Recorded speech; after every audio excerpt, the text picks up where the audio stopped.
All right, well, welcome to those of you who are here in person. We'll get our Sunday service started, and welcome to those online. If you feel so inclined, you can move forward. I can see you all the way in the back there. But I'll ask you to stand as you're able, and we'll start off with number 120 in Voices Together for the Beauty, number 120.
Welcome again to North Baltimore Mennonite Church. I think there might be more of you joining us online than in person, but we're grateful for everyone who's here this beautiful summer morning.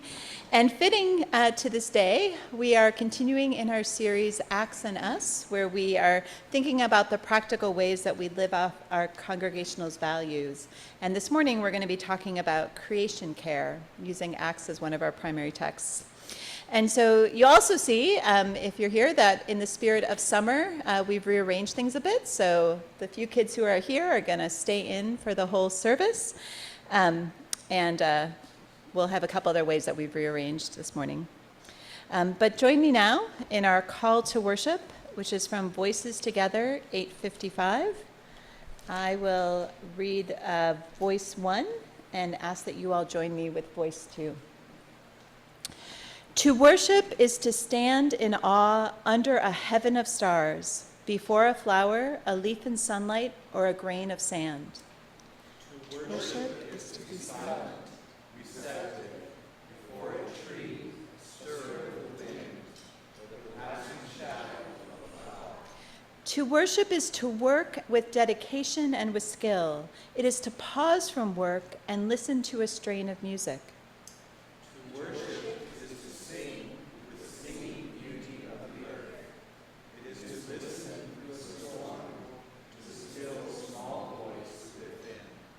Worship is the mystery within us, reaching out to the mystery beyond.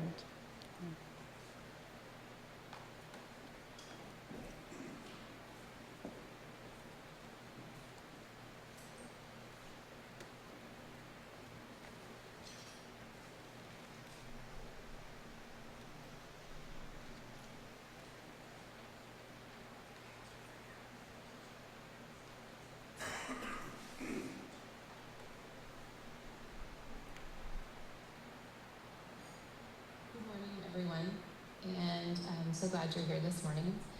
I'm sorry that I am not among you. I am with others with Minnow Action this morning.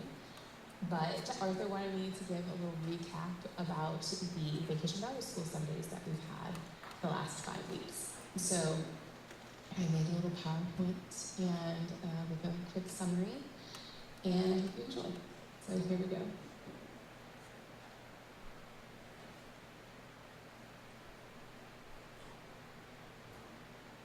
All right, so our theme was Seekers in Sneakers, which I thought was kind of funny because I definitely don't wear sneakers in the summertime, unless I have to go running or, as today, I'm walking. But I think I really liked the alliteration with the S's and the K's, so it's cute, and later in this video I will share the theme song with you. It's a real earworm. So every week we followed the same basic format. The kids would come downstairs. We would have dramas that were given by the youth. And every week there was a clue word. So because of the Seekers and Sneakers theme, they also did a lot of geocaching, if you've ever done that, where you search and find. And a lot of times, if you do geocaching, you will search and find on a longitudinal, latitudinal line, you will find something that has some treasure in it. So every week, the dramas also had a clue word. And the clue word led them to the Bible story for the day. So it was all the clue words for the dramas ended in op. And so, for example, one of the weeks, the word was mop, and it was an acronym for meal, olive, and Passover, which led the actors to the Last Supper.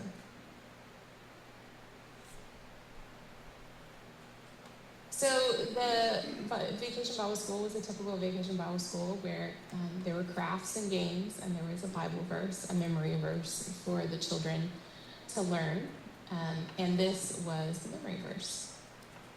You call me teacher and Lord, and you speak correctly, because I am. I have given you an example, just as I have done, you also must do.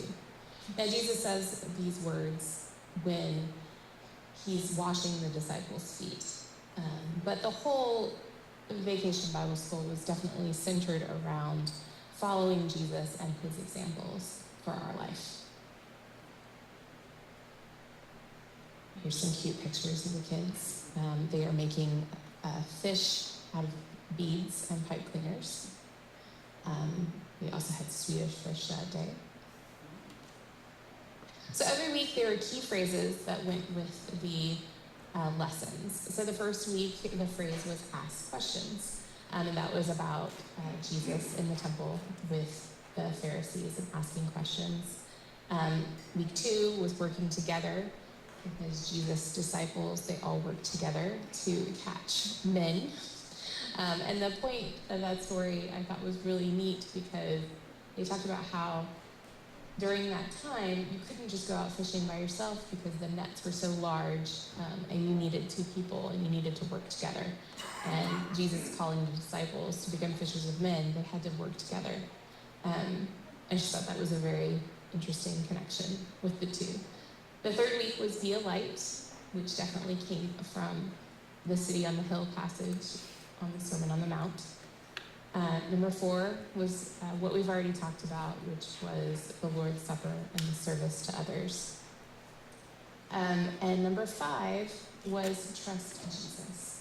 And that story was when Jesus appears to the disciples after they've tried to fish all night and have not caught anything, and he tells them to cast their nets on the other side, and all of a sudden their nets are full, and then Jesus also cooks breakfast for them.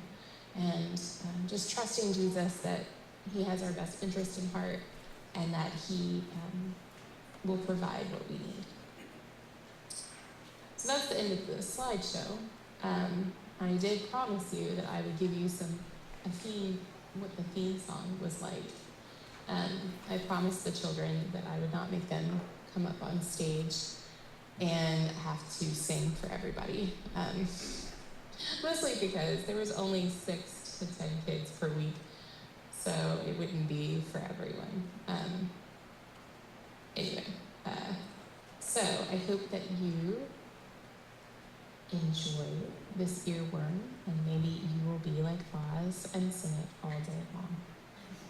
Take care. Have a wonderful Sunday and a good church picnic.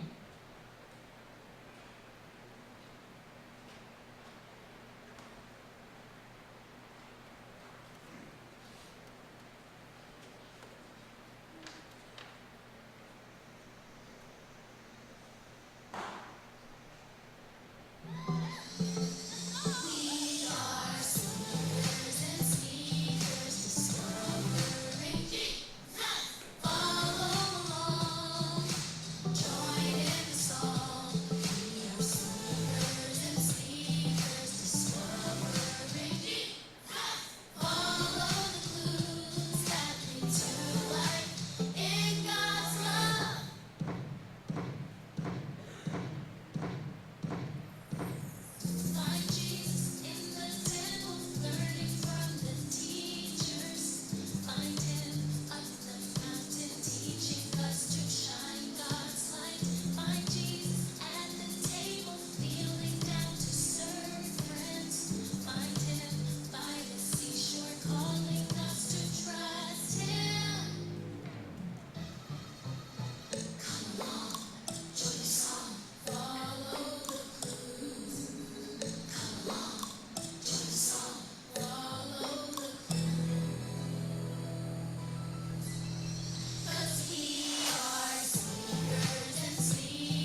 Oh, that was great. I know we missed some of those, but I know my kids had fun participating, and I was definitely hearing a little bit of the sing-along coming from behind me, so I think that song has pervaded our youth's memories. Well, it's great to see a lot more people here than when I first started, so everybody's here for the 10:15 service. Thank you for joining. Well, I'll invite you all to stand as you are able, and we'll sing number 180 in Voices Together. This is God's Wondrous World, number 180.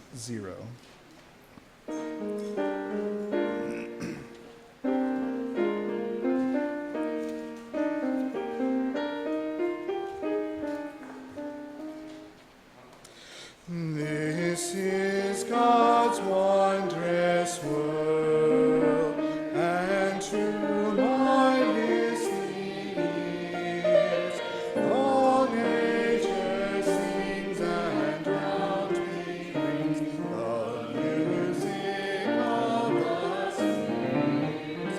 This is God's wondrous world, I was being of thought of rocks and trees, of skies and seas, the wonders God has wrought. This is God's wondrous world, the birds and carols raise, the morning light, the dark of night, declare their Maker's praise. This is God's wondrous world, the battle is not gone. Where my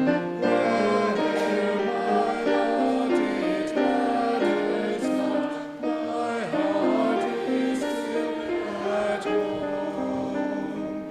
This is God's wondrous world, oh let me never forget that all the wrong seas of so strong, God is the ruler yet. This is God's wondrous world, the battle is not done.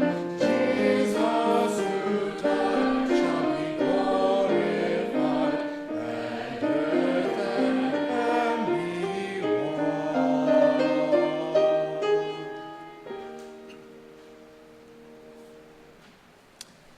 And we'll turn back to number 427, 427.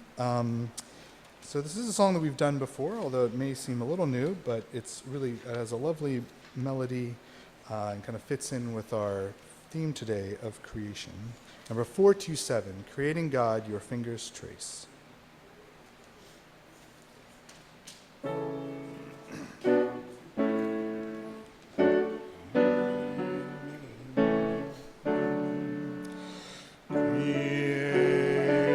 Creating God, your fingers trace the bold designs of Father's face.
Our scripture reading this morning is from Psalm 104, verses 10 through 24, and I will be reading from the New Revised Standard Version.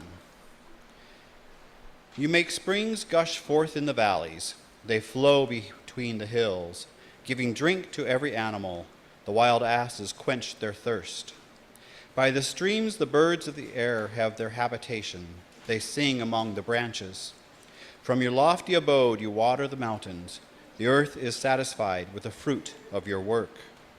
You cause the grass to grow for the cattle and plants for people to use, to bring forth food from the earth and wine to gladden the human heart, oil to make the face shine, and bread to strengthen the human heart.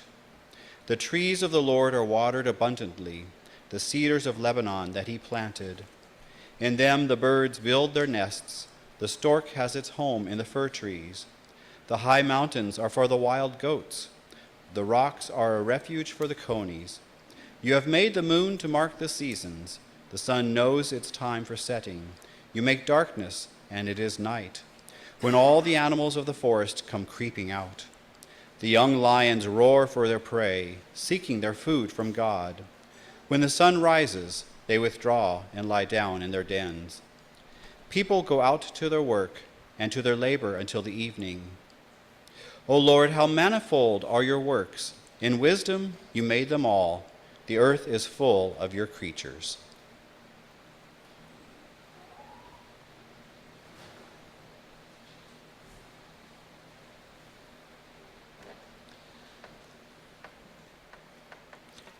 Well, good morning. Welcome. Those of you who are here, those who are online, we're glad you're with us this morning.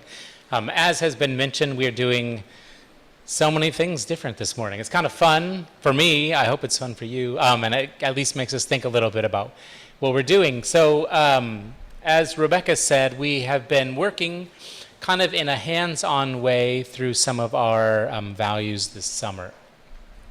And so this morning, we kind of come to the moment where we're thinking about the creation and our place within the creation. And I thought that rather than trying to advocate or give you a case for why we should do creation care and why that matters to us, because I think for many of us, we are aware of that and we know that. So I'm not needing to convince or give you any new information.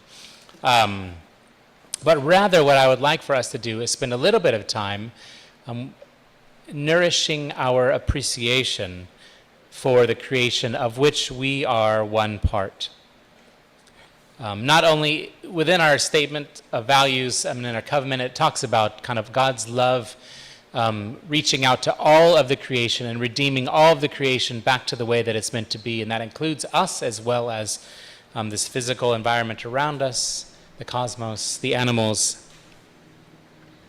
And I find one of the things that's important within this is to see ourselves as part of God's creation. I think sometimes as Westerners, and sometimes as kind of heavily Greek-influenced, Greek philosophy-influenced Christians, we see ourselves sort of apart from, separate from the rest of the created order. Right? And so this idea that sort of like by our thinking we are separate from everything else. I think we do have a unique place within the creation, but I think I want us to place ourselves in it today. I also think that all of our ideas and hopes for justice and for care of the environment around us best flow from a place of love and connectedness, rather than a sense of just needing to try to do something for the sake of it. But rather, we are part of this created order that God has made for us to be part of. And so we have a role within that. So this morning, what I'm going to ask us to do is to do a little paying attention exercise. In the bulletin, I think we called it wandering. Wondering. Which one is first? Wondering. Wandering. Yeah. Wandering. Yeah. So I want us to spend a few minutes wandering. And I mean this in a sense, literally. So we're going to ask that everyone, over the next 10 minutes, and I have a timer and I have a bell, go outside. And if you're on Zoom, I challenge you also to go outside as you're able and pay attention and see what you see. If there were a few less of us, I might ask you to grab something and bring it back in, but I don't want you all to pick every flower that's in our garden, and I'm sure the trustees and the other people would agree. But what I want us to do is to go out for 10 minutes and see what you see. What catches your eye? What makes you wonder as you wander? What is beautiful? What is amazing? What makes you pause to think? And then I'm going to ring this bell, and Paul's going to play a song. That's going to be our kind of call back to this space in about 10 minutes' time. And then we'll just have some room to share a little bit of our wonderings. And I want to encourage us, because I know we are people who like to think, not to overanalyze. So we're not going to come back, and you don't have to have a big lesson for all of us. It's more, what do we see, what do we pay attention to, and let's sit with that together, and then let God do the speaking from that. So that's my hope. I hope that makes sense. And so what I'm going to do is I'm just going to pray that God would open our eyes as we go. And then we're going to spend 10 minutes, and then I'm going to ring this bell outside, and Paul's going to play a song inside to bring us back together, and then we'll share a little bit for a few minutes.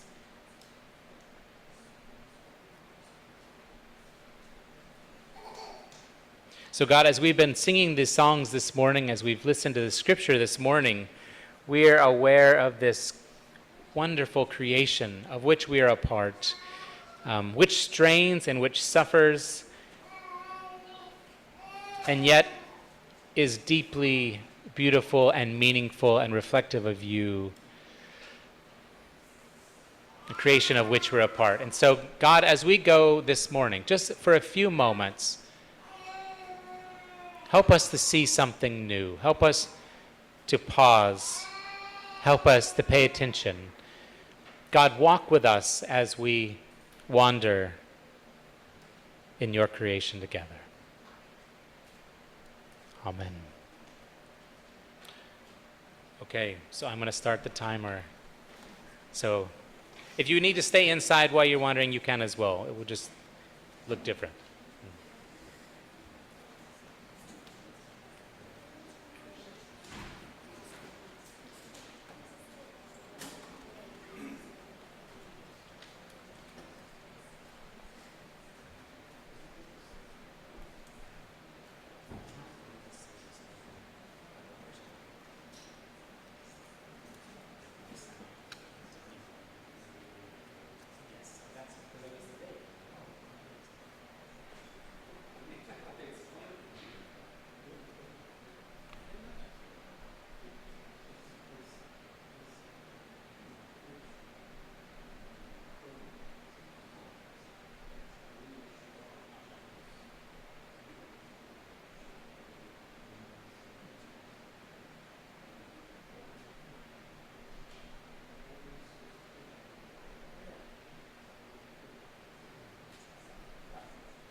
So I wanted to make a little space for those who are here in the room, and including those who are on Zoom. If you want to share something that caught your eye or makes you wonder, or a question that you have kind of from what you've seen or been in this morning. So if you're on Zoom, somehow let Clark know and Clark will let me know. But otherwise, we've got a microphone that'll come around somewhere. Eric's got the microphone. Yeah, so I'm not going to comment on everything that everyone says. I'm going to let you say the things and we'll sit with the space. But is there anyone who would like to share this morning? Well, I constantly am amazed at how nature does work. And we have it right in our yard working together. There's a bush right out back of us here that has a lovely bird nest in it. So plant life is supporting animal in this case. And then also we are supporting the deer by eating all those lovely hosta leaves out there. So, it's, you can walk down the street and see other examples. It's all around us. I think it's a marvel. Thanks,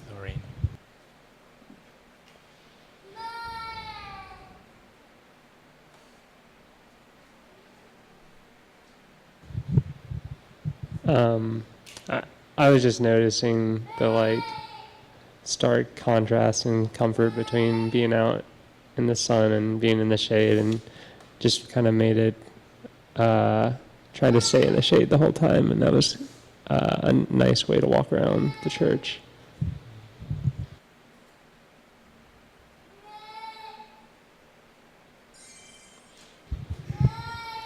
As I walk by the native garden out there, I remember the time, two Junes ago, when we planted it, these scraggly little things that I never thought would make it.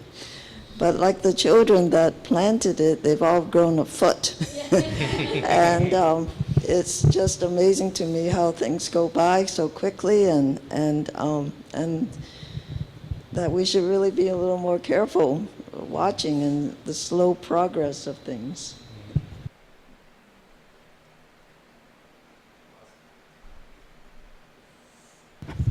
I was taken by what seems a constant battle between people's desire to have everything neat and tidy and orderly and straight up and down or straight sideways or just cut so.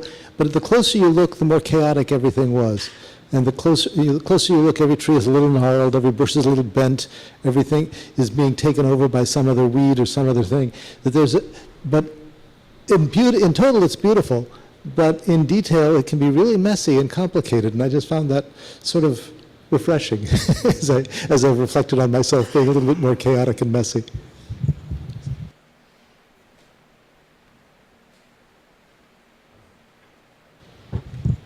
Yeah, similar, Andy. That at first I was like, oh, well, we need to do this and that, sort of balancing that desire for work, which is part of creation care. It is a lot of work, and also to just enjoy. It's a tough balance to strike.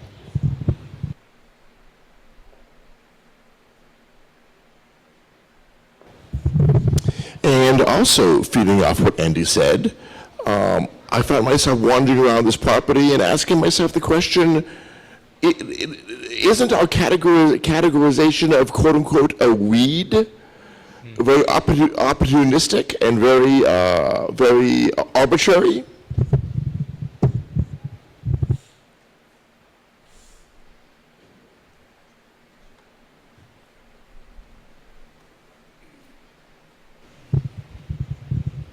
Agree, Tom. Try as I might to put my brain in a different space, weed is the word that kept coming to me over and over.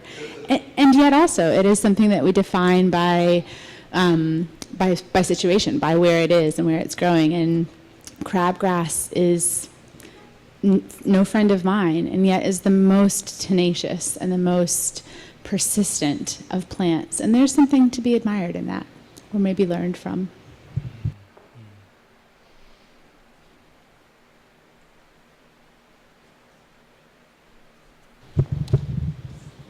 I was wandering around with Elizabeth and Kaya and Gina, and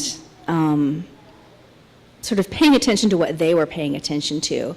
And their imagination sort of got caught by this patch in the front yard, which is half grass and half moss, and just about how your feet sort of sink into it differently. And so just noticing their presence and the things that they were noticing as we were outside.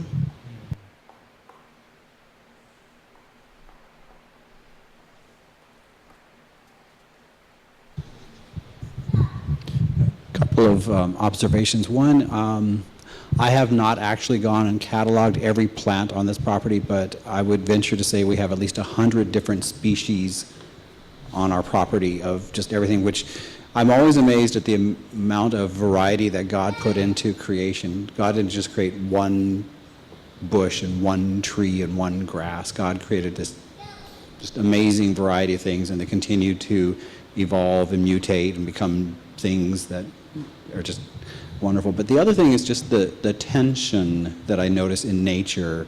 It's often been said that nature hates a void, and sure enough, if you leave a space, it'll fill it in with something. Because last spring we cleared a patch of weeds and stuff along the alleyway there, and it's been completely taken over by new growth of things, which is okay. But if we leave nature to its own, it will take over and replace everything that we've tried to control, which means we really don't have that much control over nature after all.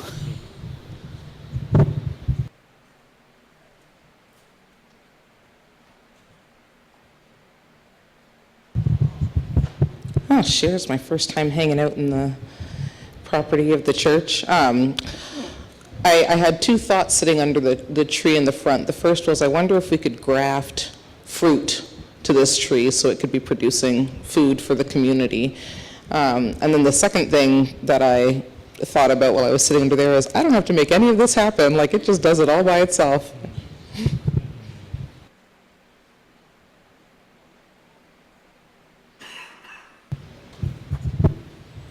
When I stepped out, I noticed the air quality and just how breathing was a little easier than it was a few days ago. And throughout July, there's so many muggy days, and I was just thinking, like, I really appreciate the reminder in this part of the country where things change. You might feel like you can't breathe for a while, but then it gets better and you can.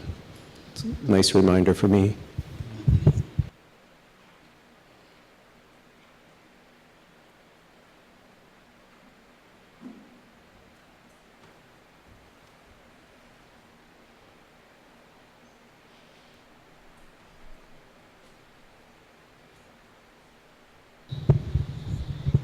Yeah, some of you may know that I have spent a good deal of time doing nature photography.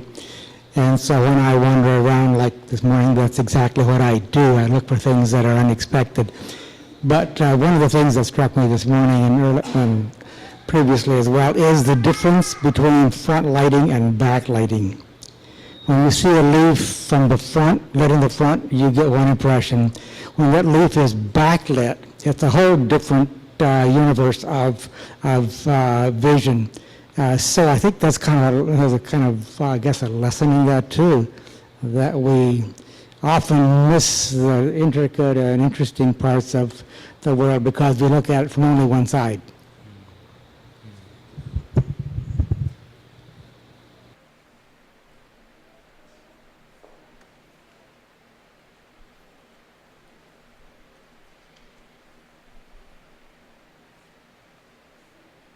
Okay. These are really good. Thank you each for both participating and paying attention and just sharing some of your observations. Getting to hear those from one another also has a lot of value for me and I think for us.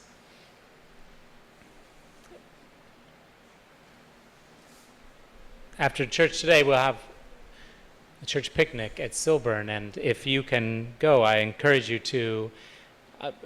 You literally can do the same thing there, and I hope that we would be people who would grow in and remind one another to kind of pay attention as we go, to see what we might otherwise miss. Similarly, I would encourage you, not that these are the announcements, but the church retreat in the fall is a fantastic opportunity to be together in the woods. And regardless of what else you do in that time, and there's lots of fun things and interesting things that you can do and we will do, just being in that space, just breathing that air, just walking on those trails has a lot of value. And I know we're in the process of reimagining and reorganizing some of our things around creation and the environment and our property. And so pray that we would each find our places within that as well. I know, again, that these are things that are important to us. I know being part of and taking care of the creation and fighting for justice issues around climate are important to us. But hopefully this morning it's also just a small reminder to be in the places where we are and to pay attention and to appreciate, and maybe from those places see what things God opens up to us. So again, let me offer a prayer and then we'll have a song to respond.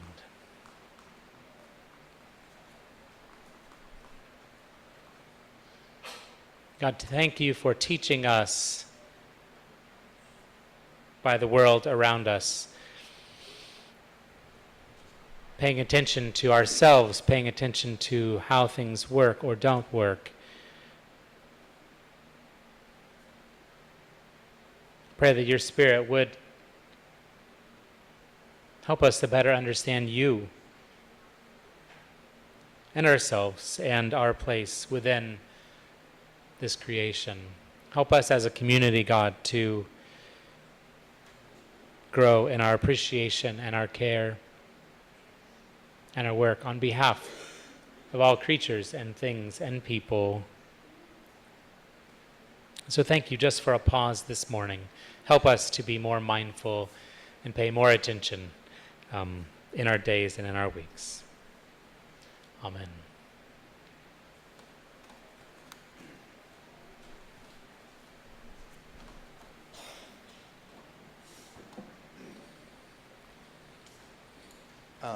As the song of response, I'll be singing from Hymnal Worship Book number 155, O God, Great Womb. I'd invite you, if you want to follow along. The words are actually in Voices Together. It's number 176, and Arthur selected this, I think, for the words. I mean, when I pick music, I usually pick it because of the tune, not because of the words. But I think the text here is particularly evocative, and maybe in contrast to the bucolic quiet that we observed outside, but really talks about the creation and the chaos that came out of. So I'd invite you to listen as I sing, O God, Great Womb.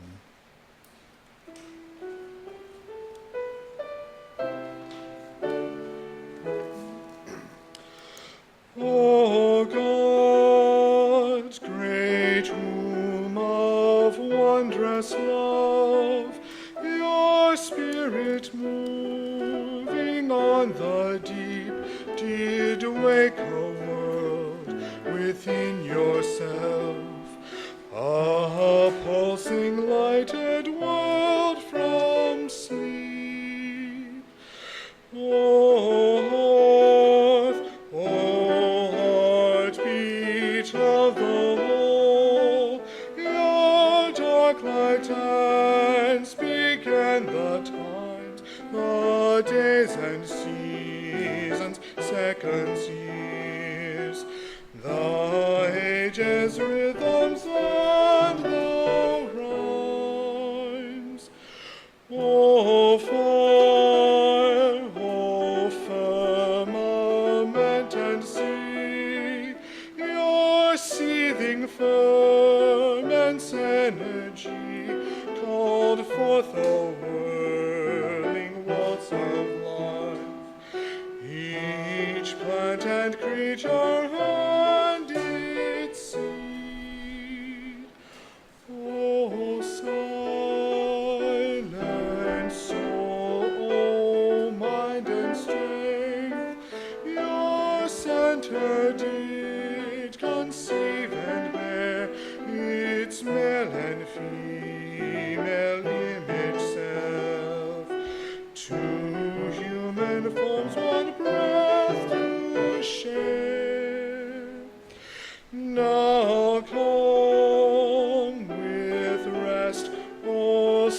Sabbath sun, a sanctuary, sacred home, we groan till all is grown complete. For